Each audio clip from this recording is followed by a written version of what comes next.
Swayam Prabha. Digital India. Educated India.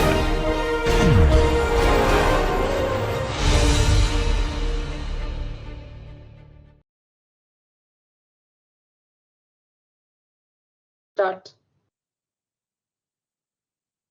Okay. Hello and welcome to the first live session of this course on economic growth and development. I welcome all the learners to this first live session. There are a few questions that we have already received on the portal as well as the Excel sheet that was shared with all of with us. And meanwhile, you can keep sharing your questions on the chat box. But to get you started, let me make a beginning by looking at some of the lessons that we have learned so far. I understand that we are in week 5 of this course currently.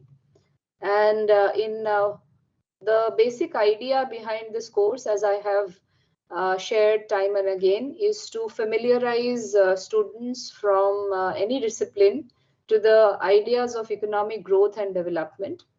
There are certain set ways in which economists understand and talk about the ideas of growth and development. There are a number of theorizations around it. There are a number of debates and arguments around the ideas of growth and development.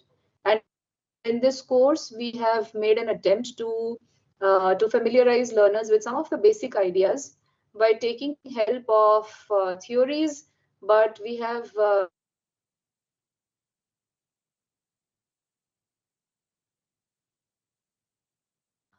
in a particular discipline, but to introduce the contemporary ideas on these issues. So in week 1 of this course, we studied about the concepts of economic growth and development. As part of the conceptualization around economic growth, we have had extensive discussions on the concepts of GDP, GNP, what is the meaning of gross domestic product, gross national product, the gross concepts and the net concepts. And we have also introduced the idea of per capita income and how do we, the basic idea behind measurement of economic growth. We also made a distinction between growth and development, where we saw that when we consider growth or economic growth, we are necessarily talking about income growth, asset growth. We are talking about overall conditions of living of people, but which has some measurement aspect to it. And in week 1, we also introduced to the learners the ideas of structural features of developed and underdeveloped countries.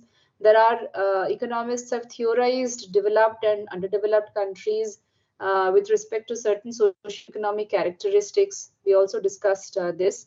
And in the form of a general lecture, we also discussed about the divide between the global north and the global south. And we saw that there is a historical understanding behind this divide between global north and global south. And then moving on in week 2, we discussed about the contemporary controversies on growth versus development. And in this part, we discussed a little about indices, that there are certain indices which have been introduced to measure growth and development.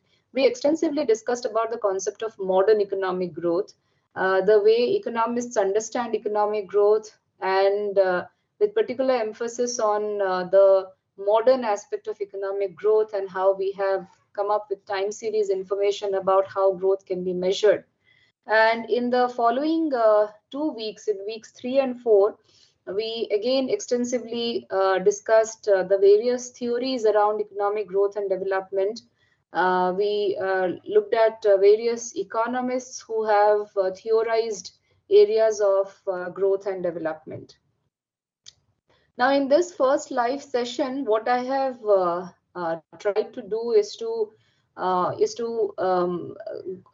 discuss some of the concepts that I have introduced as part of week 5 on growth and inequality.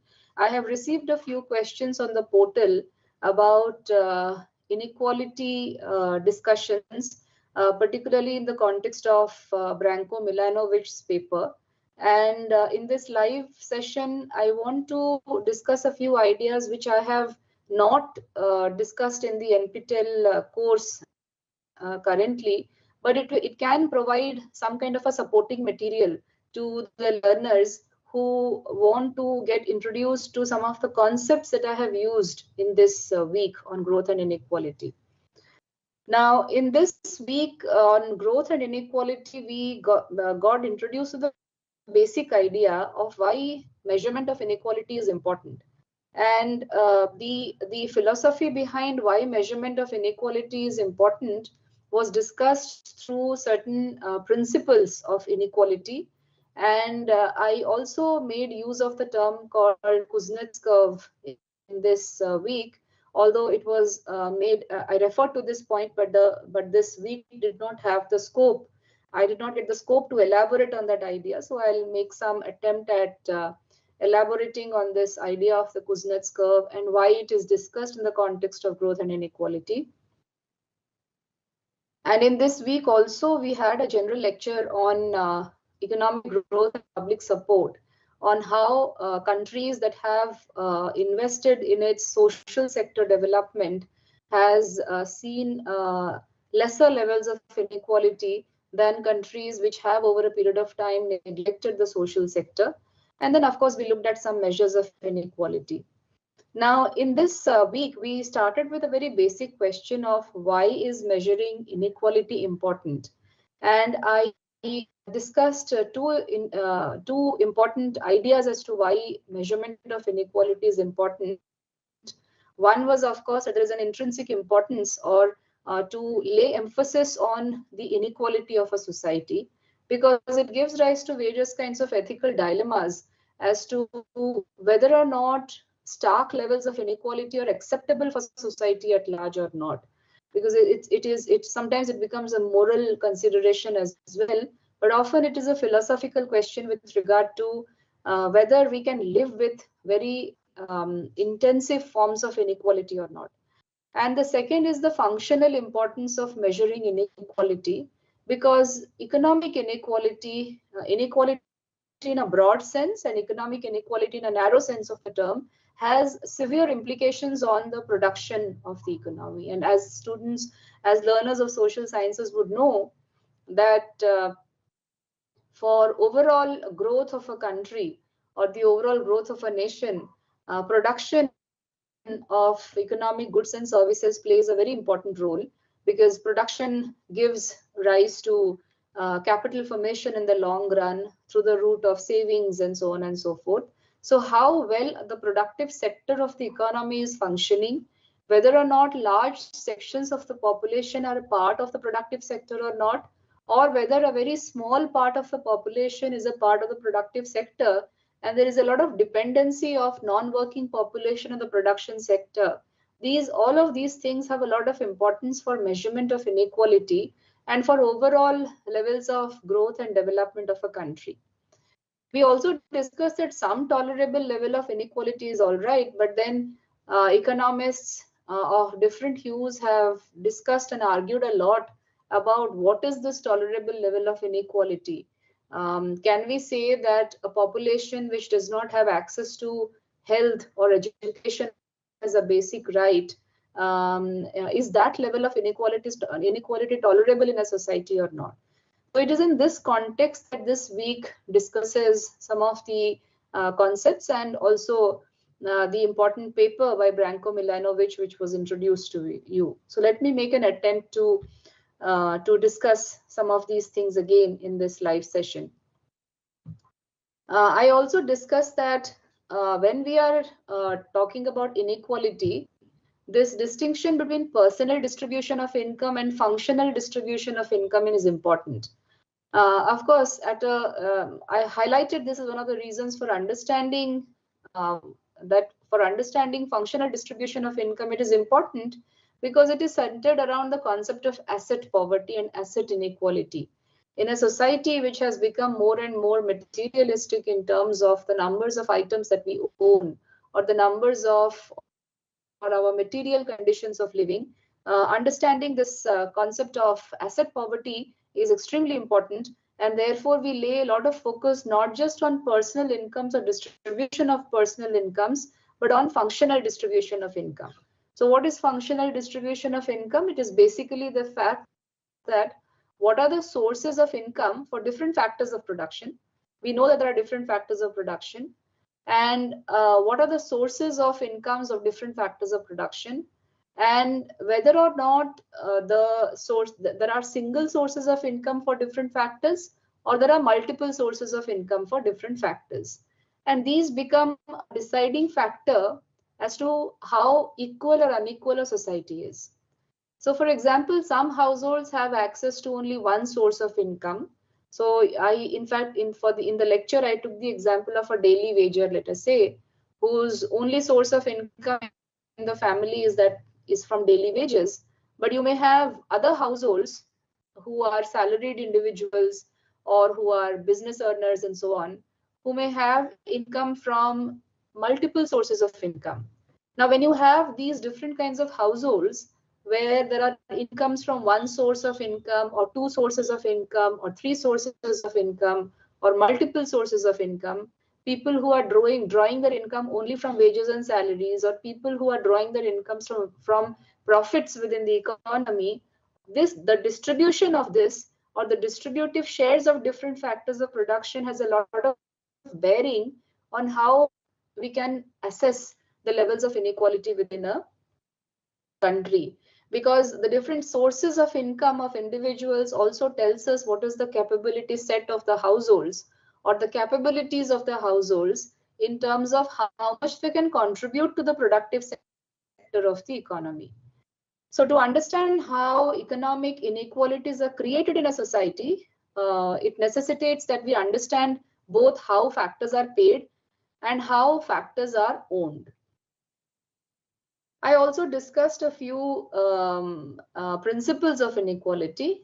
For example, the anonymity principle. So what does the anonymity principle tell us? The anonymity principle tells us that when measuring inequality, it doesn't matter who earns how much, but we only pay attention to the overall distribution of income. Now, when we are measuring inequality, we will have to we will have to take some principle as the basis for measurement of inequality. Now, which principle of inequality we are holding on to also tells us about how we can measure inequality, or how we can implement policies to address those levels of inequality. So essentially, this is a very philosophical question as to which principle of inequality we are holding on to. So broadly, these are the few principles of inequality that we consider in the context of development economics. So first one is the anonymity principle, where it doesn't matter who earns how much. We are mostly concerned about overall distribution of income. And that's one of the mainstream ways of measuring inequality. So it's basically calculated in the form of an inequality index, where there are multiple levels of incomes for multiple individuals. So let's say there are n individuals, and n individuals are mapped to y incomes, starting from y1 to yn. And a higher value of the index basically means that you have more inequality. But if we are swapping the incomes of individuals, let us say of person 1 or A with person 2 or B, then inequality index essentially does not change. Because the reason is that the inequality depends upon the spread of the income, and it doesn't matter to us who holds a particular income. So for example, the different socioeconomic categories of people in a country, it doesn't matter to us who owns how much income, as long as we know that this is the overall level of inequality and we need to do something about it. So for example, in the Indian context, you may have people belonging to different identities. In going by the anonymity principle, we are not really concerned about what these different identities are. All we are concerned about is what is the overall distribution of income in the country. So then the policy formulation, the policy implementation also goes by that philosophy, or goes by that idea, the anonymity principle, of what kind of policies we want to frame and implement. So inequality going by the anonymity principle is about income distribution and not identity, and it remains the same no matter how incomes are rearranged among individuals. There is also a population principle. What does the population principle tell us? It states that inequality depends on the proportion of income held by different groups and not the total number of people in the population. So there is a certain population weightage to the population principle of accounting for inequality. So what does that mean? It means that if we double or triple the population while keeping the income distribution same, inequality level remains unchanged. So for example, if a country has 100 people with a certain income distribution and another country B has 200 people, exact same proportion of rich and poor, both should more or less have the same inequality index. So in simple terms, if you are cloning the population, you're replicating both people and their incomes, it does not change inequality. There is a third principle that we discussed, which is the relative income principle. And this relative income principle tells us that inequality depends on income ratios and not on absolute income levels. In fact, for a student of social sciences who has been introduced to economics or sociology or political science, you may have come across these concepts of relative incomes. How absolute income levels tell us about, it of course tells us about the absolute levels of poverty in a country, income poverty in a country, but it is often relative inequality that is usually looked at in the international context to be able to tell us who are better off or worse off in certain situations. So this principle essentially means that if everyone's income is doubled, inequality index should remain the same because the relative differences between incomes stay unchanged. So for example, if a person is earning 10,000 rupees and now earns 20,000 rupees, and another is earning for 5,000 and now earns 10,000, the income gap has increased in absolute terms, but their relative income positions remain the same. Therefore, inequality does not change. So, in the, let us say in the Indian context, if we say that there has been a secular rise in wage rates of the country, but if, of course, because of inflationary rise in prices and so on. So if we look at the current prices alone and we see that there is a secular rise in wages over a period of time, or a long-term rise in wages over a period of time, but if the overall but if the relative incomes between different sections of population has not changed much, then we cannot claim that inequality has reduced because there has been a rise in current incomes or nominal incomes over a period of time. Essentially, what we have to do there is to look at the real wages rise, whether there has been a rise in real wages over a period of time, and whether relative income poverty or asset poverty has declined over a period of time. So in simple terms, inequality, going by the relative income principle, is about how incomes compare to each other and not the actual income amounts. And then there is a Dalton principle, which is also referred to as the regressive transfers principle. And this one states that if money is transferred from a poorer person to a richer person, inequality increases. Vice versa, if money is transferred from a richer person to a poorer person, then inequality decreases. So for example, if a person who is earning 5,000 rupees gives 500 rupees to someone earning 50,000, then this gap between them widens and makes inequality worse. So in simple terms, taking from the poor and giving to the rich increases inequality, while the opposite reduces it. So these are the 4 principles that we discussed as part of the inequality class, and the transcripts that have been shared with you may not include some of these materials, but we will try to put up these materials on the portal for you to study. I also want to make a point about the Kuznets curve, because in these modules of week 5, I made a mention about Kuznets curve, but what exactly is Kuznets curve and what is its significance and importance in the context of inequality measurement or inequality discussion and argument in the overall domain of economic growth and development. So Kuznets curve is basically a theory that explains the relationship between economic growth and income inequality. It suggests that as an economy develops, inequality first rises and then falls, forming an inverted U shape. In my class, I mentioned that there is a lot of debate surrounding the Kuznets curve because the empirical evidences from developing countries and developed countries tells us that it is not necessary to have an inverted U shape, as we have seen in the case of India. So mostly in the context of the developed countries of the world, the empirical evidences tell us that the Kuznets curve, the U-shaped curve, the inverted U-shaped curve was experienced. So what is it that makes this inverted U-shape possible? So the rising part of the U-shape, we suggest that there is Kuznets curve suggests that there is rising inequality, and that is it is referred to as the early development stage. It happens when a country starts developing, people move from agriculture to industry.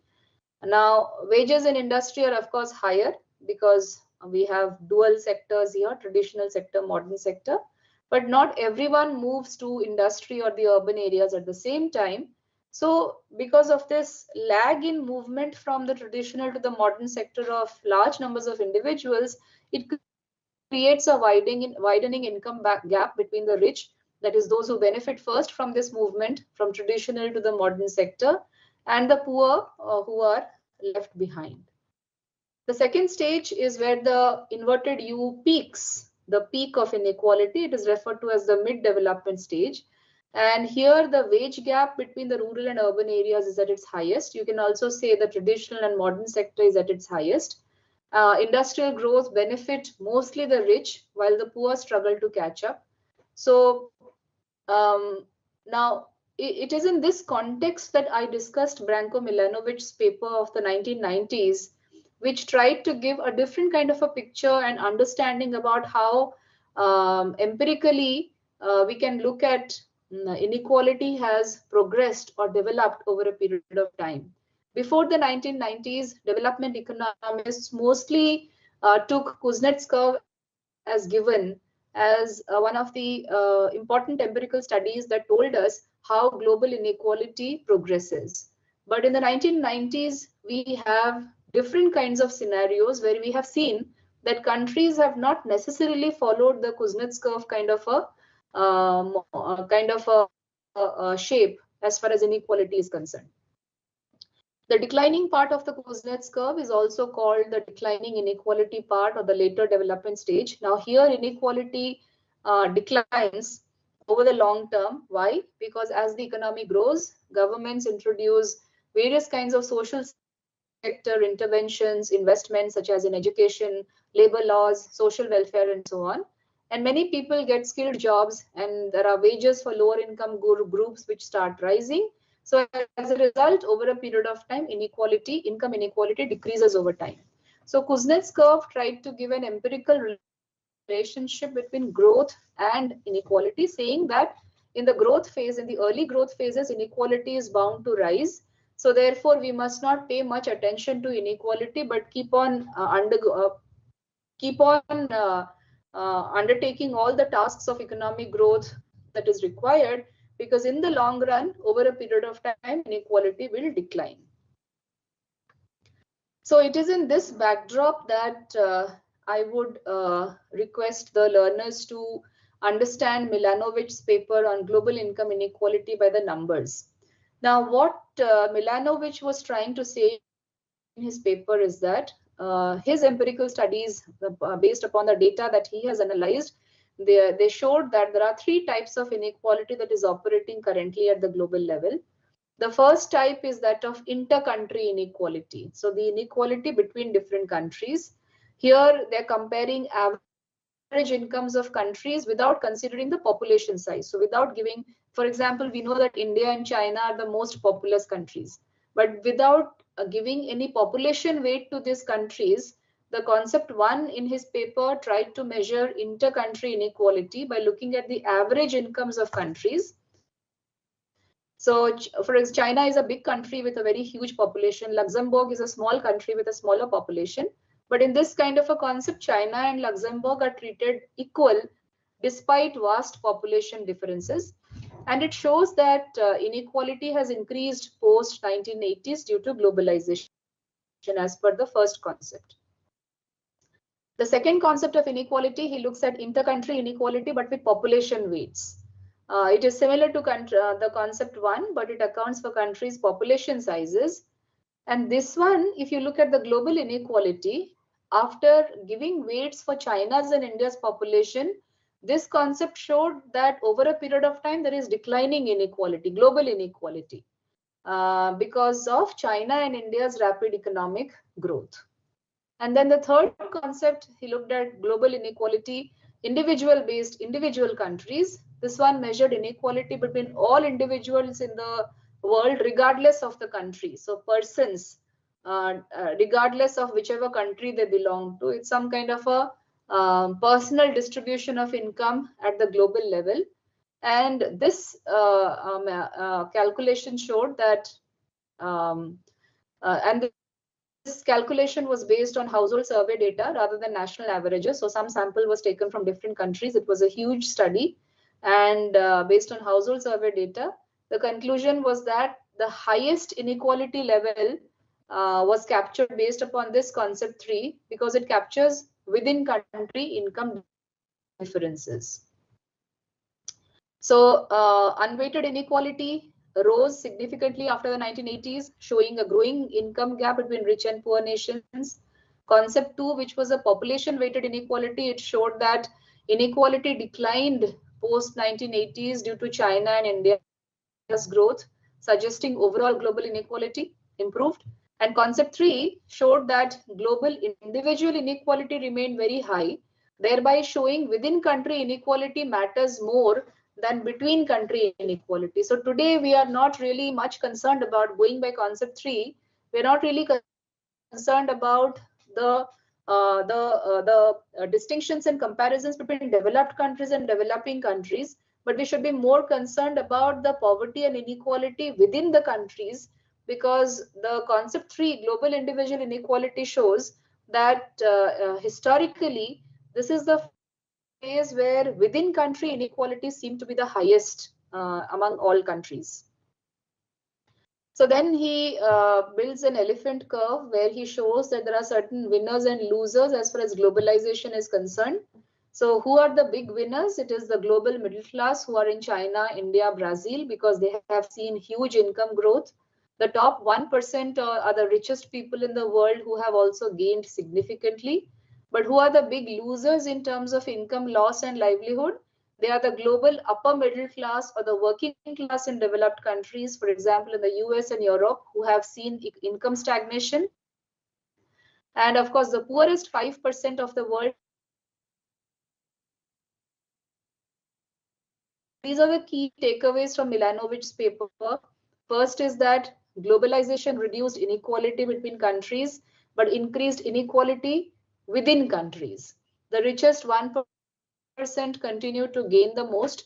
Middle class workers in rich countries suffered stagnation because of job outsourcing and automation.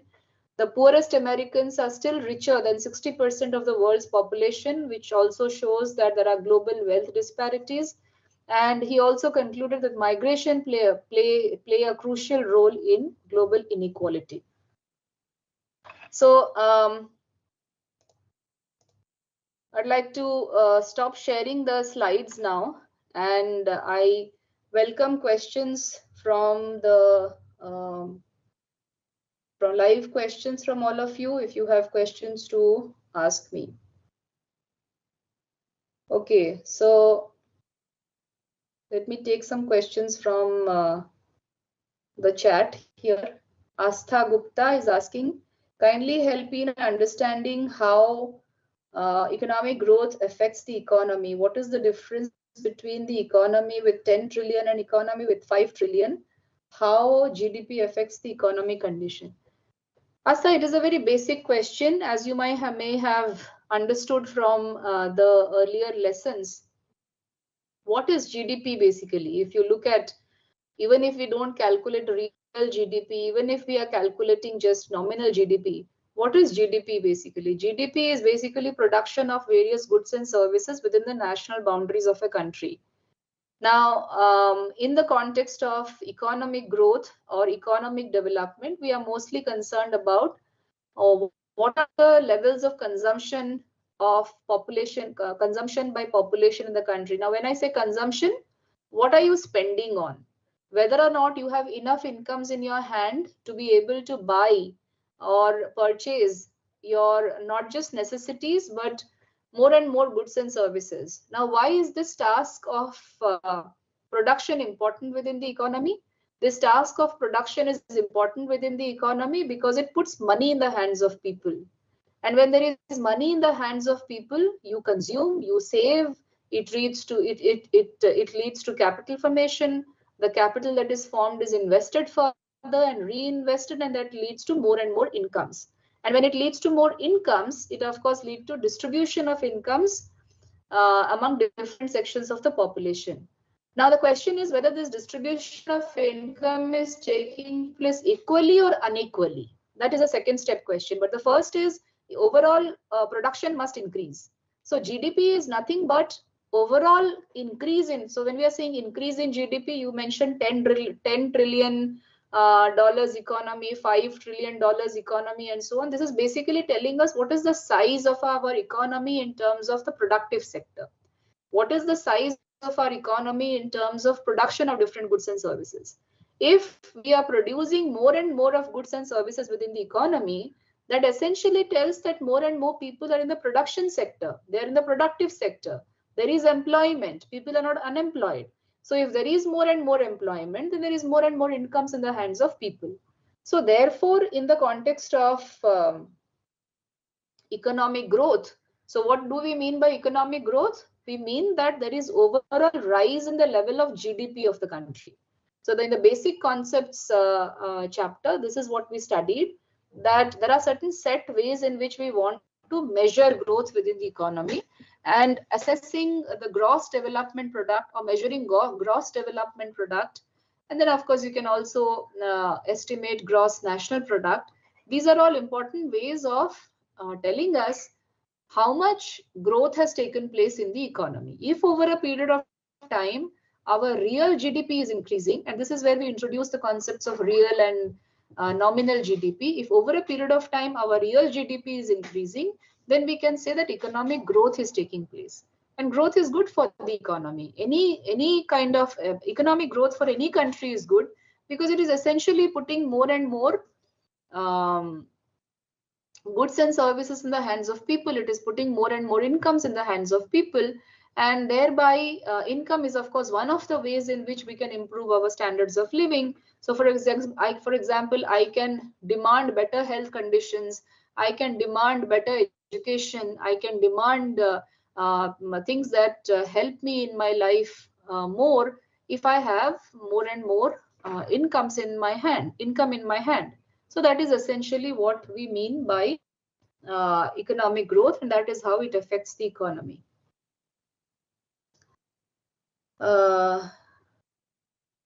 Okay, there is somebody has asked, please discuss 3 concepts of inequality given by Branko Milanovic. This is exactly what I have just explained. I hope you have listened to my my presentation now, and we will see if we can have this uploaded on the portal also. Okay, then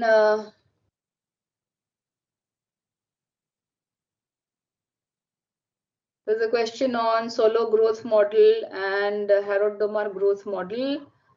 Please put these questions in the portal and we will take these up there. Why there is a paradox of economic growth and unemployment and sustainable development? How does economic growth lead to lifestyle changes in the society? What I have just mentioned in terms of economic measurement of economic growth probably explains why economic growth leads to lifestyle changes in the lifestyle changes, because of course economic growth leads to increase in incomes. If it leads to increase in incomes, it will certainly lead to increase in you can purchase better, you can purchase more and more of things, right? Paradox of economic growth and unemployment. Okay, probably you are asking that why is it that even if we have high rates of GDP growth, unemployment is also high. If I am if got it right, then probably this is what you're asking. So so if you understand the Kuznets curve, which basically talks about the growth phase of the economy, the growth phase of the economy where there are people moving from the traditional sector to the modern sector, or people moving from the rural sector to the urban sector. Now, when we say that inequality is high, what does it mean? It basically means that not everybody is absorbed in the industrial sector, or not everybody is absorbed in the urban sector. Now, when everybody is not absorbed, that basically means that it gives rise to a lot of unemployment conditions within the economy. So yes, there can be a situation of high growth and high unemployment because of this lack of opportunities for more and more people who are moving from the traditional sector to the modern sector. So that probably is what we mean by the paradox of economic growth and unemployment. I see there is a hand here. Swayam Prabha, you want to ask a question?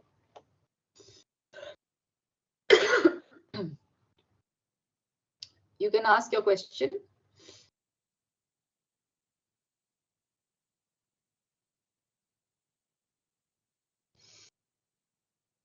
Okay, so while Swayam Prakash is asking his question, DST, he's asking if Harrod model was for developed countries and why India adopted that growth model in the first 5-year plan. We can always debate about why policymakers adopted which growth model and the discrepancies therein and so on. I don't know what is the answer as to why India adopted a certain growth model, why there was a lot of focus on the manufacturing sector in the initial years when we didn't have a basic industry developed in the first place. We could say that it's an economic failure. We can build our argument in those lines. Maybe because there was no specified model as to how to go about in the absence of lack of models. You depend on something which is most accessible, and when you have when there are clearly developed models, policymakers want to implement something and they go ahead with it. And there are of course also very many socio-economic and political reasons behind why certain economic model is preferred to the other. So it is a political economic question also.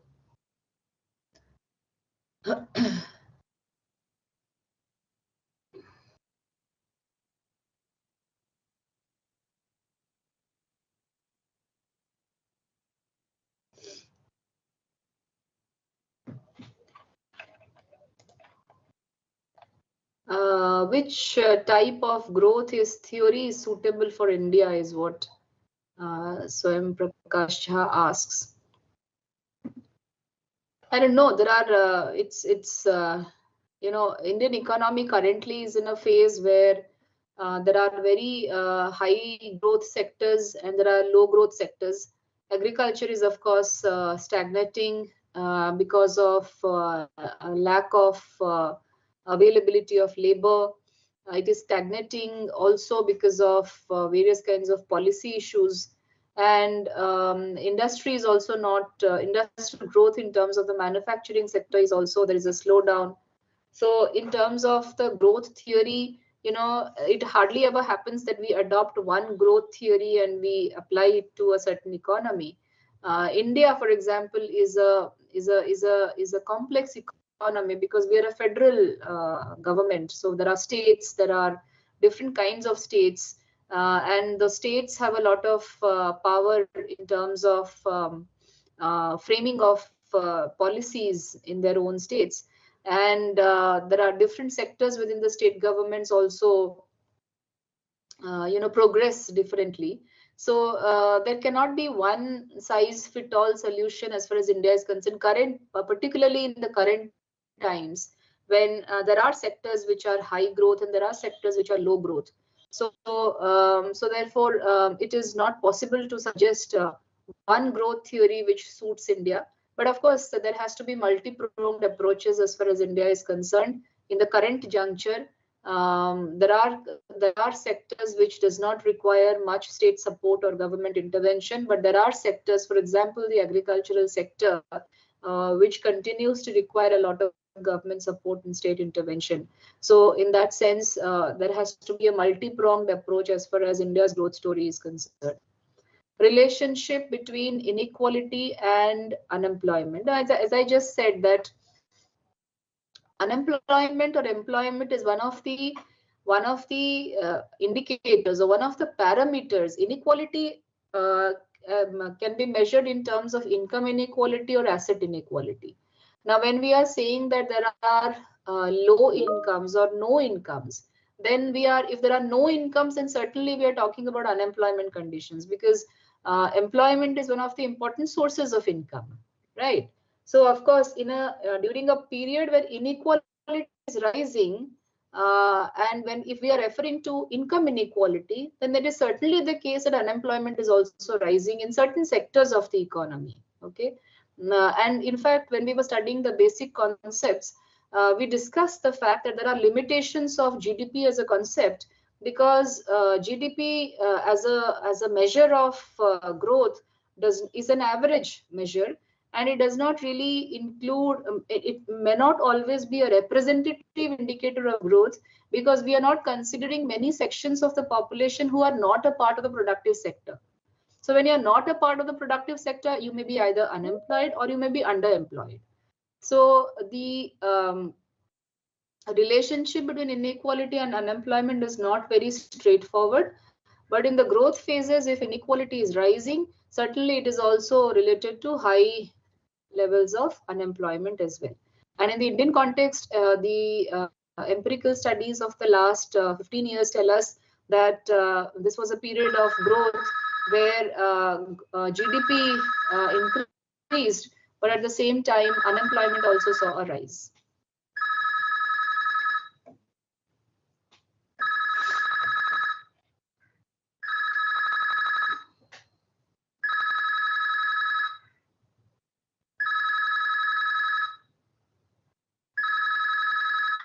Okay, so there is a question on, so ma'am, does it mean that economy will grow more if manufacturing and service industry, will the economy grow more if manufacturing and service industry grows? Manufacturing and service are a part of secondary and tertiary sector only. So you're asking if manufacturing and service industry grows like the secondary and tertiary sector, will it lead to downfall of the primary sector? No, not necessarily. Not necessarily.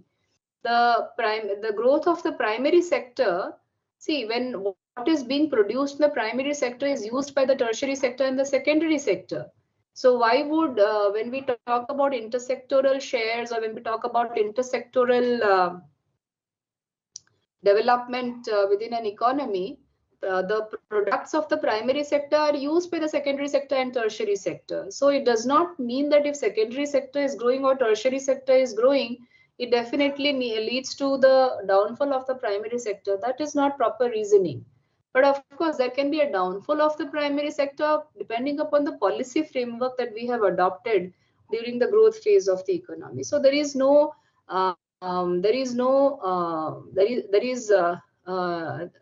relationship, there is no arithmetic relationship between the primary sector and the secondary or the tertiary sector. How inequality affects economic growth, which is itself created by economic growth. That is true. Inequality does affect economic growth, because if there is a small section of the population who is who is, let us say, indulging in conspicuous consumption, and it does not lead to much investments being created within the economy, then of course it is not good for anyone in the long run, right? But if we think of an imaginary society, an ideal society where there is a small section of population who are earning very high incomes, but they are incentivizing larger section, other population who are not, and there is a lot of social justice within the economy, then of course it will not lead to more and more economic inequality. So the economic inequality that is getting created as a part of the growth phase is because of, at least in the context of Kuznets curve, we are looking at it as a temporary phase. That when systems develop, when sectors grow, when governments start investing in the social sector and so on, when skills improve, when wages improve, ultimately your inequality will come down. So it is looked at as a temporary phase. As I mentioned that, some tolerant levels of inequality is acceptable. So for example, when we talk about this concept of full employment of resources in economics, this is a very basic concept which is used in economics, right? That we begin with the fact that we begin with the assumption that when we discuss perfect competition or allocation of resources and so on, we begin with the idea that there is full employment of resources within the economy. What is this concept of full employment? Does this concept of full employment mean that there is no unemployment of any resources within the economy? That's not true. Some amount of frictional unemployment is always there. Now, when I'm saying unemployment, not necessarily employment of the labor force, but employment of different other resources. It could be land, it could be other capital assets and so on. So frictional unemployment or there is some acceptable tolerant level of unemployment of resources, which is acceptable for a society. But what we are talking about in the context of contemporary times or historically, the kind of growth that we have seen in modern economies is that there are stark levels of inequality where you have large, which is why Branko Milanovic's paper is also important, that you have the top 1% of the world which is still enjoying very high levels of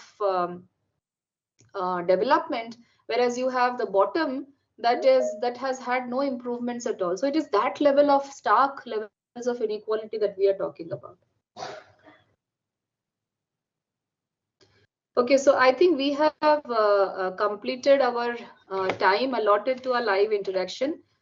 Clearly, there are many other interesting questions that are coming up. I would encourage students to please post this.